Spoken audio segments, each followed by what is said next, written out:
Saturday Social is powered by FIFA 22 with PlayStation. It is Manchester City against Liverpool, top versus second. I cannot wait for this one, Zach. Live on Sky tomorrow. Great sport, by the way, on Sky as well. Unreal. Just a host of entertainment for you. But the big one for us, Man City against Liverpool. And we've got a Man City and we've got a Liverpool fan on the show. So we're going to do a combined 11. The Saturday Social whiteboard is out in all of its glory, as it always is. Usually about this time we get Joe to give us the criteria. You're in for Joe this week. It's not too hard, the criteria. Combined 11, I think I can work out what we're doing. There are a few important points. Do you want to explain them? Yes, the biggest one being that we're not going to be talking about them through this season or how they are last year or throughout their career, but it's all based on current form at the moment. Now, you guys will have to agree on an 11, and based on your discussions and your disagreements, if you are in a disagreement about a single player, then me and Smithy will make the decision for you. Yeah, we'll base it on the best argument, won't we? Indeed, indeed we will. But first off, lads, formation. I think this one's pretty easy. I mean, I would say 4-3-3. Yeah. I think that suits both teams. And agreeing. I mean, so, we're starting off on a bit of an agreement, but I think... Okay. I'll just quickly say on the formation, it's about how the teams play within that, and I think that's going to influence a lot of my choices. That's what I'm going to say. Are you picking? Is your team picked on the basis of how they work together, or are you just picking like a fantasy 11? Oh no, I'm thinking about how they work together. Come on. First up, a great debate here for goalkeepers. Edison, Brazilian goalkeeper with 17 clean sheets, who's conceded 18 goals, or Alisson, a Brazilian goalkeeper who's conceded who's had 17 clean sheets and conceded 18 goals. You literally can't separate them. Edison does have the best passing accuracy of any goalkeeper in the Prem. But Alisson did have one error leading to goal. Edison, none. Alisson does have an assist. But yeah, Alisson doesn't. So there's nothing in between. I think Edison's played one less game though and got the same stats. That's all I'm saying. There's nothing in between them stats-wise. So who are you going with? I'm guessing you're going Edison, no? I have got Edison. Absolutely no way on this season's form. I don't know if we're allowed to put him on the board. I mean, he's going straight in there. I'm quite convinced. Okay, let's go Nubaid first. So you're going Alisson. Explain why you're going Alisson. Yeah, in all fairness, I think Edison is a top keeper. But I think if you... No, don't start giving the compliments now. Come on. I just think Alisson's been unreal this season. I think he's made so many saves in big moments for Liverpool. Granted, about 90% of them are offside, but he still has to make the saves. And also, I think, generally speaking, I haven't seen a keeper in my lifetime who's as calm as he is. And Liverpool control games because Alisson is... Liverpool can play 30 yards further up the pitch, like they did against Benfica, because they know they've got the best keeper in the world behind them. Kyle was nodding his head in disagreement there. So I mean, come on, all right. Cool keepers. If you think about cool keepers, Edison is the coolest. When he's got the ball at his feet, he looks like a sweeper keeper. He looks like a defender. And why I would choose Edison is because the way his distribution and thinking about the rest of the squad, again, I'm thinking about chemistry. He doesn't have to make as many saves because Manchester City's defence are so good. And I think that in a team that would combine Manchester City and Liverpool players, this would be the guy that you would need to be spraying those balls left, right and centre up top. Alisson's like near enough equally as good with his feet. You're like Edison's 1v1, Alisson's winning it every single day of the week. And if you've got a defence that play high, and if we're picking a team that's combined with City and Liverpool, our defence is definitely going to play high. Okay. So you need a keeper who's off the line faster. You need a keeper who's better in 1v1 situations. I would say Edison's better with distribution. You're supposed to talk about distribution and them as ball players. Edison has the best passing accuracy of any goalkeeper in the Premier League with 88%, but Alisson does have an assist. They've both got the same clean sheet and both conceded the same amount of goals. So it's a really tough one. One fan base is going to be annoyed at the other. I feel like we might have to make the decision for this one. Who would you go with? Go on then, Zach. You make the based final call. off this season and current form, Alisson. Oh, there we go. He steps in, he's gone. By the way, I love how you've made me do that. The people in the air saying the position of the magnet is important. Yes, for the first one. So Zach, straight in. Thank you. And you've gone with Alisson. All right, should we move on to the next? I love how you let me take that one. Stick for that. Brilliant. Zach Jam on Twitter, everyone. Indeed. Okay, guys, moving on to the right back now. Some obviously fantastic right backs, both fighting for England caps as well. we have Kyle Walker. Yep, the other one. And Trent Alexander-Arnold. Nubaid, what's your argument? I think we're going to agree on this, definitely. Oh, go on. It's 110% Trent. No. Oh, my goodness. Right, because wait, this is why, please, people, before you jump on me on social media, we're talking about current form. Trent is just coming back from an injury. So remember that. I'm just talking about that. Injury, though. Injury. If we were going to play, obviously, tomorrow, but it was one team, then who would Gareth Southgate pick tomorrow for England? They're competing for that side. It's Kyle Walker. Kyle Walker didn't even play City's last game. You played Cancelo and Aki. No, that's because he can't in the Champions League, that he was serving his last match. He was. Yeah, that's fair. He was. I would say that if you're talking about just current form, if you're talking about picking one or the other today to play, Gareth Southgate, who does that, he would choose. And yes, he didn't pick Kyle Walker in the last set of internationals. I understand that. He would pick Kyle Walker. In all fairness, you said Trent's coming back from injury. He came back against Benfica, got an assist, should have had another assist, and got the assist before the assist. 11 assists in the Premier League this season. Kyle Walker's going for Kyle Walker? I'm thinking about chemistry as well. I Kyle think Walker's it's chemistry going between you and that Kyle Walker. No, because Didn't put him in. I'm thinking about who will be playing next to him as well. I'm thinking about all of these things. I've thought about that, but I think Trent's one of the most undeniable players in any team. He's honestly. I agree. I'm not saying he's not, but I think for chemistry for this team, I think that Kyle Walker doesn't get the respect, maybe because of his age and maybe because you've got Reece James and Trent. I still think he is one of, if not the best, right back in the Premier League. 11 Premier League assists and 42 chances from open play, both highest amongst all Premier League players for Trent. He's also got the joint most chances created in the Premier League this season of any player in any position. Come on, man. That is very impressive. I think, the big thing about Kyle Walker is if he's playing against a winger who's going to go 1v1 against him, he's going to handle him. But then... Two great players is worth pointing Yeah, out. of course, yeah. Definitely. So I think when you say, one of the best right-backs in the league, there's a lot of good right-backs, how big's your list? That's true. You're not budging on Trent? Nah, 110% budging on Trent. No, there's, no bargaining for you here. Wow. No bargaining? Nah. What do you say, Carl? Do you know, I disagree, but let's put it in there. Okay. Two top players, but I think obviously current form, as Nubaid was arguing, he's gone with Trent. Let's do both centre-backs then next. Who are you picking? So is there one that you agree on, firstly? There's got to be one. Presumably there's one. I'd 100% Virgil van Dijk. Yeah, cool. I think there's no disagreement. Stick him on there. I think that goes. You can put him on your side, mate. Let's put it. By the way, so far... the debate on the other side. Who's So your far, other no side? Man City players. No, there isn't. Until the next one, John Stones. I do think that John Stones has got to go in there. Obviously, Ruben Diaz, he is injured. So you'd look at that and go, all right, it would be Ruben Diaz if I was going to choose, but he is injured. He won't be playing tomorrow. I think that one man that does step in is John Stones. I think at times this season he's been colossal. He looks great next to Ruben Diaz. Last season he was incredible. I think as a defender, he's growing, he's getting bigger and better season on season. And I think current form, you'd put him... Tomorrow, I think he will have this is famous last words right now. Tomorrow, I think he will have a great game, and I think that this is where he will shine. So I would say John Stones. So you've gone two right-footed centre-backs. I've actually put in another City player. I think this position was really difficult, by the way. If Diaz was fit... So not Matip, then? No, it wouldn't be Matip. You have Matip, Diaz, Laporte and Stones. I would personally go Laporte. I think he's, honestly, one of the most underrated centre-backs in the league where people don't talk about him.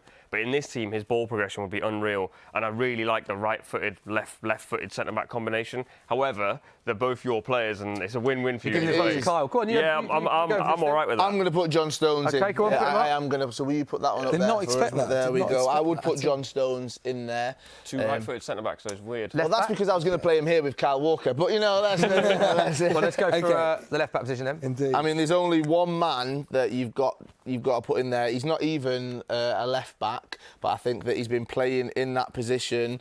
The best right-back that plays left-back in the world right now, João Cancelo, because he's not just a left-back. He can drop into the midfield. He pushes up. Again, his distribution, his assists have been amazing.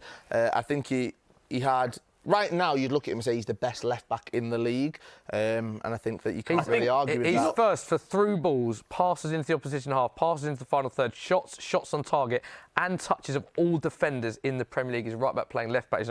Andrew Robertson, though, 1 goal, 10 assists. Yeah, I'm not going to lie. Andy, it's only because Cancelo's been so good this season that Andy Robertson doesn't get a mention. The only thing I would say is both our fullbacks are going to go forward and our centre-backs are going to have a job and a half to do. That's why I would have had Kyle Walker to come back. Are you happy with Cancelo? Yeah, I actually had put him Cancelo on. in mind, so I'd probably go Cancelo. Robertson, man, I'm so sorry. Because he's absolutely unreal.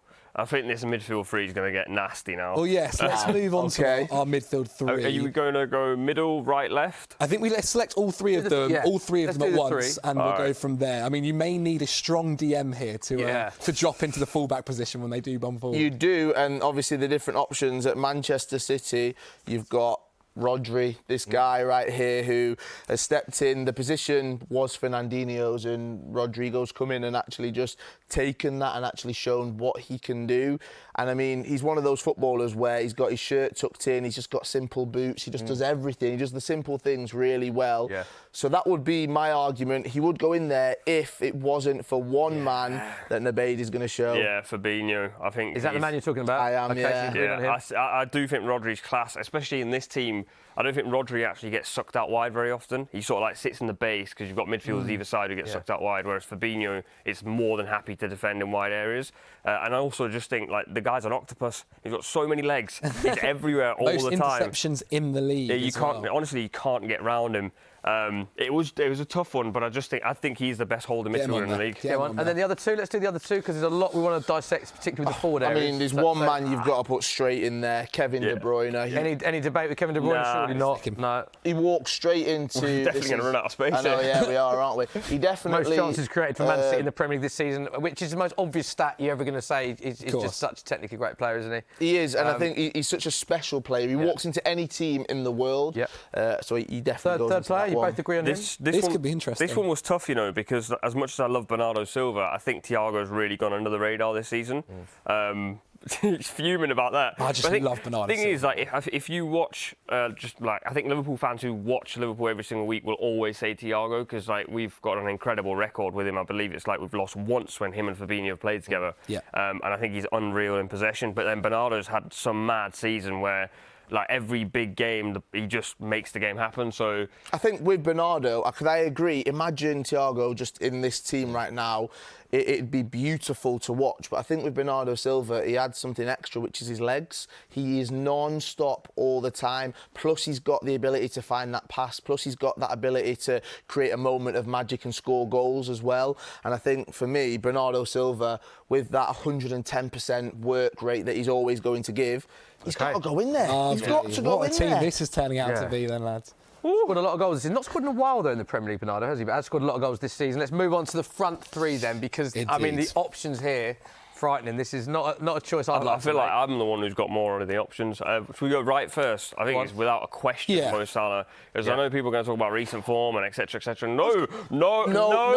Okay. Do we have to put him on the right? Can we not have Can I just Mo? ask you about what Nubaid said? Because it's a good point you make. Obviously, we're talking about him as best player in the world in January. Phenomenal player. I mean, I think he is one of the best players in the world. We were talking about him as the best player in the world not long ago. A couple of pundits we've seen recently pointing out the fact that he hasn't scored in open play since February. What do you make of people sort of questioning him? Because he's still the top scorer in the Premier League. Yeah, I it's think, interesting, isn't it? I think, like, any player who plays at the level he was playing at in that period is always going to get slack, regardless of what it's like later on. Yeah. I think he's still scoring. Like, all of a sudden now pens really matter because he scored so many that weren't pens. But I think his general overall play has still been outstanding. Yeah. He's still playing really, really well. It's only a matter of time until he scores in That's open 10 play. assists as well. Yeah, he's got 20 10 goals, assists. 10 I think assists. his game's gone up so many levels, and you cannot put the best attacker in the league out of position to accommodate someone else. No, because we're thinking about, can we be liquid just with this front three? Because we've got to be, all right. Riyad Mahrez, I will just say, Manchester City's top goal scorer this season. He looks electric, and him on the right, that ability, because it's going to come down to who the manager is as well. I think a certain manager could play Mo Salah out of position, and the front three could rotate, just like Manchester City do. Because I want Mo in there, but I want Riyad in there as well. I can't negotiate. You could put Riyad left. Yeah, why is Salah negotiating? I do agree. He's on the right. He does play on the right. What's the third player you're thinking of then in terms of how this works? Mahrez wasn't in my plans, to be fair. Interesting. You're agreeing about Salah? He's in the team, Yeah. Kyle? Yeah, I would say Salah's in there. Right for now. Okay, put him on the right then. Yeah, Okay, thank you. best player in the world right now. Liverpool fans, don't get onto me. All right, I do Thank think you. that. Okay. You're saving yourself from the comments. You did save yourself from your body language when you said Salah, but you got out of that one. The next two positions are so tough. I've gone Jota through the middle because he's like in current form. If we're talking about current form, he hasn't stopped scoring. I think he's got like 14 10. goals, 1 assist, joint second top scorer in the Premier League this season. It's worth pointing out this is done on current form as well. So we're talking. You mentioned the point about Salah and his current form there. Diogo Jota, I feel, is so underappreciated in the Premier League in terms of the impact that he's had so quickly for Liverpool and the amount of games that he started. We're not having a Liverpool front three though. I'm going to say that we're not having a Liverpool front three because on the left, for me, there's another Liverpool player on current form who goes in there. You talked about options for Liverpool. You've got Gucci Grealish for Manchester City, Skin Fade Gaza. Other brands are available. Of course. Raheem Sterling as well. And I think that for him, this is his time. He needs to score against Liverpool. Gabriel Jesus, we're not going to put him through there. But They're not going to agree on this. This one, we might have saw this one. Get ready. I'm sorry. I'm going Jota through the middle, Sterling on the left. No, Jota is Mo Salah in the middle. Riyad Mahrez on the right. Like you can't. Riyad through the middle. Then we can go. Riyad's never played through the middle. You can't just whack him. He does in at there. times for Manchester City. They rotate. If we're saying we're playing the game tomorrow, do you think Pep's going to go and play Mahrez through the middle? He's absolutely not. Well, who else have we got? We've got him or It might be Foden. Foden through the middle, who you haven't negotiated for, which I'm glad because I was considering. I would be happy to change my initial 11 to put this guy it's in not there. possible. I think that. I'd play Sterling left, Jota through the middle. I think that's the team with the most balance. What about Diaz though? Because on current form, the new boy coming in January. Yeah, but then you've got no City forwards, and you're going to cry all week. And then the fan base is going to be on me. I'll get the game tomorrow. Yeah, so I'm saying if you've got to put one in, who are you putting in? Who's your first pick Man City player then for a front three that you're going to put in? Oh, that is See, I did want to put this guy in right here. Getting nervous, isn't he? I know, yeah. He's getting to a little bit shaky. All right. Raheem Sterling, okay. I would agree with Raheem on the left. Yeah. I will put you're that happy in with there. that debate? So we can. You're both agreeing on Salah and Sterling, just not the positions. And the next position on current form. Negotiating Foden. On current wasn't until you Jota. said that. It's between Foden or Jota. Yeah, I think the thing is, Kyle. The fact Diaz hasn't really got a mention is crazy. Right? Yeah, I know. I would have put him in there personally. Would you have gone Sterling through the middle, Diaz on the left? Would you take that? Yeah, I think I'd negotiate that. Would you really? Yeah, I think so. Because I think, like, my thing was I wanted Sterling and Salah for sure. Okay. And then my third was between Jota and Diaz and then Foden. But I think on current form, I went Jota or Diaz and then Foden. And if you're saying Sterling can play through the middle, I'll play Diaz off the left. Is that what you're going for then? I will take that. Put Sterling in the middle. I will take that. All right, go on, put him in the middle. So That's can we go? Can I go? So no Foden. Oh, Foden doesn't get there. No Mane. You can't do this. No, now. Sadio Mane's not even got a mention yet, by the way. Yeah, but the thing is, the options up front are. Riyad Mahrez, incredible. top scorer for City in all comps this season, not in there. You've gone with the new boy, Luis Diaz. So there is confirmation. Sort of got there in the end, didn't they? Just there was about. some agreement there. There is confirmation of the team. Let's talk managers now. Klopp against Pep. Listen to this, by the way. Played each other 22 times. Klopp has won 9. Pep has won 9. Draws 4. Again, so tight. This game's big. Kyle, who'd you go with? Like I have to ask. I mean, no, this competition between the two managers, that conversation is going to continue on. They're both incredible managers. They both have different attributes that I think that's why they get the best out of their teams, because the teams are actually quite different. But I would say Pep, just because he is the best manager in the world right now. He gets the best out of the players. Klopp gets the best out of that squad. Pep gets the best out of teams that he's ever been to. The ever so slight counter argument here is, because I'm on the same wave where I'm going, I love both, is Pep and City were miles ahead in the league. I think was it like 13 points? Liverpool did have 2 games in hand. 14 points. 14 it would be points. the biggest points difference in Premier League history if it was overturned. Worth pointing out, Liverpool had 2 games in hand at the time. So let's say that's 8 points from Liverpool winning 2, but that's not really a given. Liverpool go and win 2, it's still 8 points, and Liverpool have dragged it back to 1. If Liverpool go and beat City tomorrow, all of a sudden you're going, I don't know if Pep should have definitely held on to that league. We need a name. We need one magnet. If you're going to choose one, come on, just one manager. The only reason I would possibly go to Pep is because we've got 6 Liverpool players. There we go. There we go. There we go. Well done. That's straight there. With an argument like this, when you said the only reason, that's good. You can just confirm. There it is, Saturday Social Whiteboard. We can confirm 6 Man City names, six Liverpool names, including the manager. So, including the manager, 6 Man City names and 6 Liverpool names. You cannot separate them.